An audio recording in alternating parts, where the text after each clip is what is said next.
la canango, mon boulot, na cosa la yango, mon boulot, na sepe la canango, papa, tolinga mosala, ba mama, na bana, tolinga mosala, na bana, papa, tolinga mosala, ba mama, na bana, tolinga mosala, na bana. Ok, mon boulot. Même si tu es taillé, c'est ton boulot.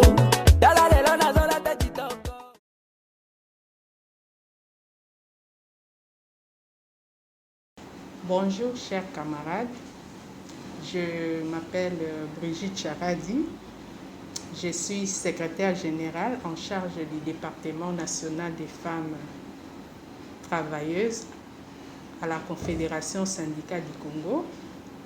Je suis également présidente du comité des femmes INI Africa, section Afrique centrale.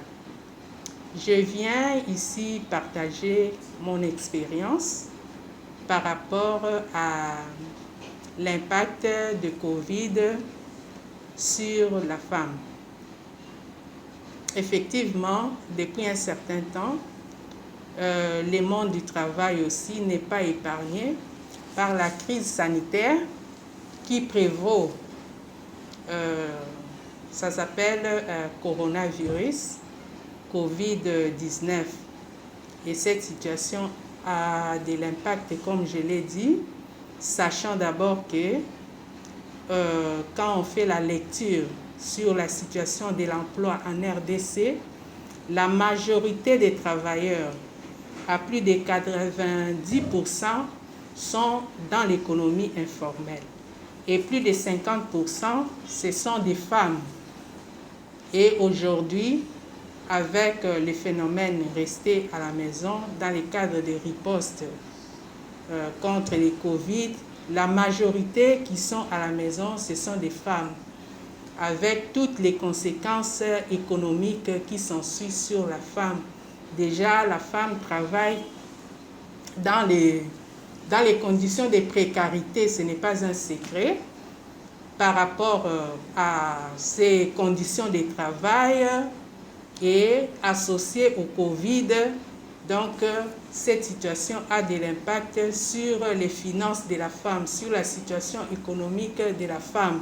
Donc, c'est que la femme pouvait contribuer à son ménage. Aujourd'hui, comme la femme reste à la maison, donc le pouvoir économique de la femme est aussi affecté. Et ça crée aussi, cette situation de Covid, crée également des violences au niveau des violences domestiques, parce que c'est que l'homme et la femme apportent. Aujourd'hui, avec cette situation, la femme ne sort pas, donc c'est l'homme qui doit sortir et amener. Et quand quand l'homme amène à la maison, ça ne suffit pas, et c'est ce qui est à l'origine des tensions dans les foyers, des tensions qui créent des violences que nous entendons par ici, par là. Nous croyons et espérons que le gouvernement au niveau du pays va faire un effort pour privilégier le dialogue social entre les partenaires sociaux, parce que le Covid, c'est un problème multisectoriel qui touche presque tous les secteurs de la vie. Donc il faut le dialogue social à tous les niveaux. La situation des travailleurs est vraiment menacée. Par conséquent, qu'est-ce que je peux dire, l'avenir du travail au niveau de la République aussi est menacé. Nous recommandons à tous et à tous de travailler en synergie, de renforcer la solidarité syndicale et pourquoi pas de créer des alliances pendant cette période de crise. Je l'avais dit, nous n'avons pas d'argent à distribuer aux gens, nous n'avons pas de masques, d'autant plus que nous-mêmes nous sommes pendant la période, cette crise ici nous frappe aussi. Mais nous n'avons que notre disponibilité ainsi que notre bouche pour parler, sensibiliser nos camarades travailleurs par rapport à cette crise, surtout ceux de l'économie informelle. Parce qu'avec déjà nos salaires, ça ne nous permet pas de nouer les 2 bouts du mois. Et à plus forte raison pendant cette période de crise.